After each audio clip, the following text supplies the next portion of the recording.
सांवेर में कभी बीजेपी का सियासी मीठा हथकंडा तो कभी घर घर तुलसी अभियान, इधर कांग्रेस का हर हर महादेव तो कभी सियासत की शुद्धिकरण का अभियान।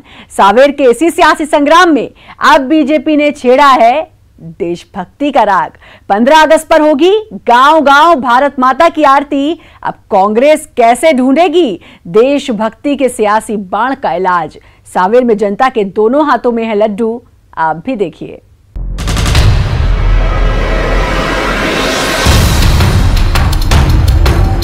सांवेर का वोटर इन दिनों सेठ वाले उस अंदाज में है जिस सेठ के दोनों हाथों में होते हैं लड्डू। वाकई ये हकीकत भी है। पहले इधर भोलेनाथ के नाम पर कांग्रेस ने लड्डू बंटवाए, उधर बीजेपी ने राम के नाम पर अयोध्या में भूमि पूजन पर बांटे लड्डू। अब देशभक्ति की अलग जगाने की है तैयारी। अब इस कोशिश में भी सियासत है क्या, ये सवाल तो बना हुआ है। लेकिन बीजेपी का युवा मोर्चा तो सांवेर विधानसभा सीट के गांव-गांव में भारत माता की आरती करवाने की तैयारी में जुट गया है।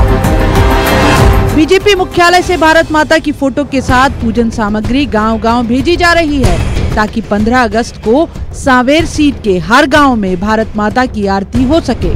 प्रत्येक ग्राम स्तर पर भारत माता की पूजन का कार्यक्रम प्रमुखता से होने वाला है।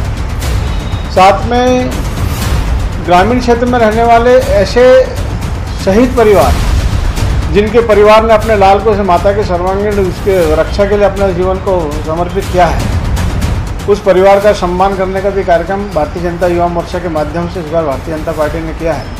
15 अगस्त को सुबह 8 बजे सांवेर विधानसभा के लगभग सभी 250 गाँवों में, प्रत्येक गाँव में उस गांव में रहने वाले हमारे जो भारतीय जनता पार्टी के वरिष्ठ पदाधिकारी हैं, वरिष्ठ जन हैं, ऐसे बुजुर्ग नेता हैं और गांव के प्रमुख जो बुजुर्ग हैं उनके माध्यम से झंडा वंदन का कार्यक्रम होने वाला है। झंडा वंदन के साथ साथ हम भारत माता का पूजन करेंगे। भारत माता के पूजन के साथ उस गाँव में रहने वाले ऐसे सैनिक परिवार, शहीद परिवार और वर्तमान में सेना में सेवा देने वाले ऐसे परिवारों का सम्मान का ये कार्यक्रम है।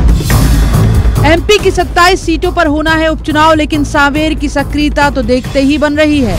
यहाँ मंत्री तुलसीराम सिलावट और कांग्रेस के पूर्व सांसद प्रेमचंद गुड्डू पिछले 2 महीने से लगातार एक्टिव थे। कोरोना पॉजिटिव होने से दोनों नेता भले क्षेत्र में नहीं जा पा रहे हों इन दिनों, लेकिन दोनों ही दलों के कार्यकर्ता निरंतर सक्रिय हैं। लगातार जनता के बीच जाकर अपनी पार्टी का प्रचार कर रहे हैं। 15 अगस्त को भारत माता की आरती के साथ बीजेपी ने गांव-गांव तक अपनी पहुंच बनाने का नया दांव खेला है। हालांकि कांग्रेस की प्रदेश उपाध्यक्ष अर्चना जायसवाल को भरोसा है कि सांवेर की जनता किसी भ्रम में नहीं आएगी। तो राजनीतिक जो उपयोग करती है भाजपा वो गलत है। वो धर्म का उपयोग करती है, देवी देवताओं का उपयोग करती है। कांग्रेस इस तरह के प्रकरण कभी नहीं करती है। ऐसे कोरोना के काल में भी भाजपा को अभी राजनीति समझ में आ रही है। कांग्रेस इस तरह का काम नहीं करती है और वो काम करती है, ईश्वर के प्रति आस्था रखती है और भारत माता को प्रणाम करती है और भारत माता से ये निवेदन करना चाहती है कि ऐसे गद्दारों को वो सबक सिखाएं कि जिस तरह की गद्दारी करके जनमत की चुनी सरकार भाजपा ने गिरा दी है, ऐसे गद्दारों को कभी माफ ना करे और ऐसे लोग को जनता वोट ना दे। तो सांवेर में इन दिनों तू डाल डाल मैं पात पात का खेल चल रहा है। बीजेपी ने हर हर मोदी अभियान के साथ घर घर तुलसी पहुंचाई। जवाब में कांग्रेस ने सावन में हर हर महादेव अभियान के साथ घर घर महादेव की शिवलिंग और पूजन सामग्री बंटवा दी। फिर लड्डू बटे और अब भारत माता की आरती। बीजेपी के देशभक्ति के इस अंदाज का कांग्रेस किस नई रणनीति के साथ जवाब देती है, इंतजार कीजिए। सांवेर में अरुण त्रिवेदी के साथ bureau report, news 18 Madhya Pradesh Chhattisgarh.